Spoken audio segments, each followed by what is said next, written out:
नमस्कार मित्रांनो, आज आपण कॅल्कमध्ये हे बघा एक बिल दिलेलं आहे.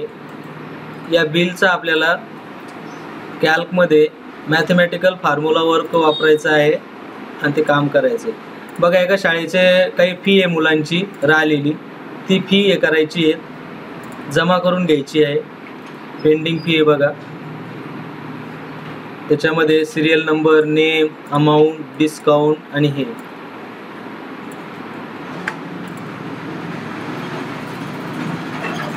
विद्यार्थ्यांचे नाव आहेत आणि विद्यार्थ्याच्या नावासमोर तुम्हाला काही अमाऊंट दिसेल.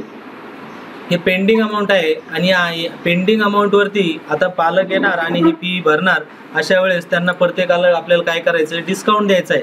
की सपोज आम्ही एक व्यक्ती आहे, त्याला 15,000 रुपये अमाऊंट आहे, त्याला 10% डिस्काउंट द्यायचं आहे. या समोरचा व्यक्ती त्याला 25,000 रुपये फी बाकी द्यायची, त्याला 20% डिस्काउंट द्यायचा. 35,000 रुपये 25%, असं प्रत्येक व्यक्तीला काही थोड्या कारणामुळे अलग अलग डिस्काउंट देऊन आपल्याला इथं अमाऊंट दाखवायचं आहे. तर ठरलेला अमाऊंट आणि ठरलेल्या अमाऊंटवरती आपल्याला किती टक्के डिस्काउंट द्यायचं आहे हे आपल्याला इथे समोर दाखवलेलं आहे. ते आलेलं रक्कम, जी उरलेली रक्कम आहे, ती उरलेली रक्कम आपल्याला इथे समोर घ्यायची आहे. बघा सपोज 15,000 अमाऊंट आहे, त्या 10% डिस्काउंट म्हणजे अमाऊंट किती येईल, डिस्काउंटचा अमाऊंट आपल्याला इथे घ्यायचं आहे की 10% डिस्काउंट किती होतं, 15,000वरती 10% म्हणजे किती. तर मग याच्यासाठी फॉर्म्युला वापरायचा, इज इक्वल्स टू 15,000 म्हणजे C4 वरती क्लिक करा, इंटू मल्टिप्लाय किती पर्सेंट द्यायचं आहे डिस्काउंट, 10%. मग 10% वर क्लिक करा, D4 किंवा तुम्ही टाईप केलं तरी चालेल. म्हणजे C4 into D4 multiply C4 multiply D4 divide 100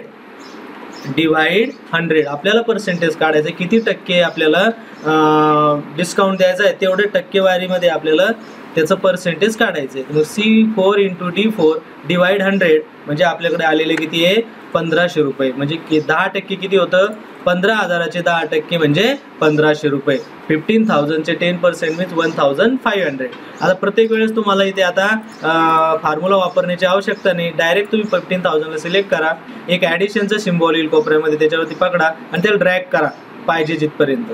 बघा सर्व विद्यार्थ्यांचा आपोआप तुम्हाला डिस्काउंट इथं निघलेला दिसेल.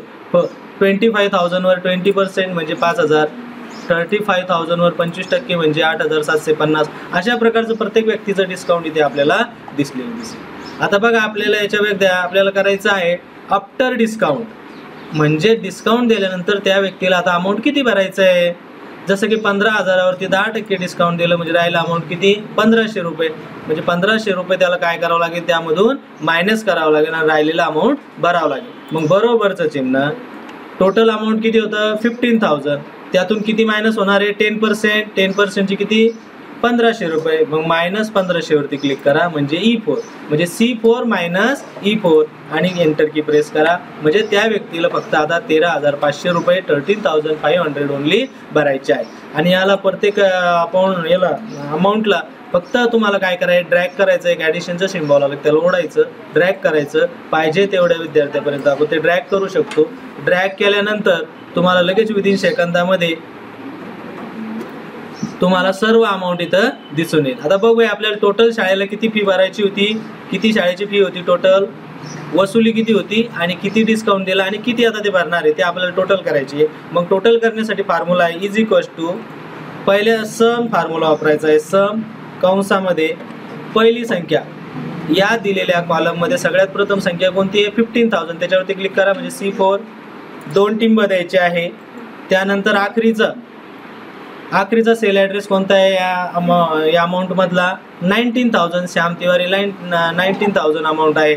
मग त्याच्यावरती सिलेक्ट करा म्हणजे C13 म्हणजे C4 टू C13 पर्यंत जी संख्या आहे त्या संख्येचं आपल्याला काय करायचं आहे, ॲडिशन करायचं आहे, टोटल करायची आहे.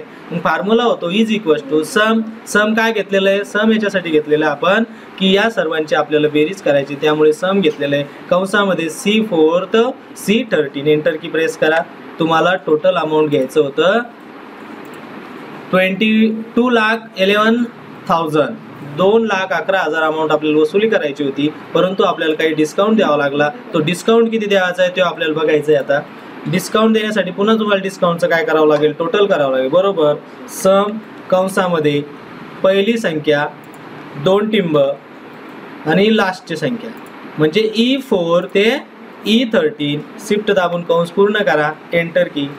म्हणजे तुम्हाला 36,750 रुपये डिस्काउंट द्यावं लागेल. मग आता भरणारी अमाऊंट किती आहे, बरोबरचं चिन्ह पुन्हा सम, याचं सुद्धा सम करा. कंसामध्ये पहिली संख्या म्हणजे 13,500 भरणार पहिला व्यक्ती, 2 टिंब आणि आखरी व्यक्ती किती भरणार आहे, 17,100. PF13 कंस पूर्ण करा, एंटर की प्रेस करा. म्हणजे आता वसुली किती होणार आहे शाळेची, 1,74,000 1,74,250 एवढा अमाऊंट शाळा वसुली करेल. बाकी त्याला 36,750 डिस्काउंट द्यावं लागेल. अशा प्रकारे तुम्ही पर्सेंटेज काढून डिस्काउंट देऊ शकता. धन्यवाद.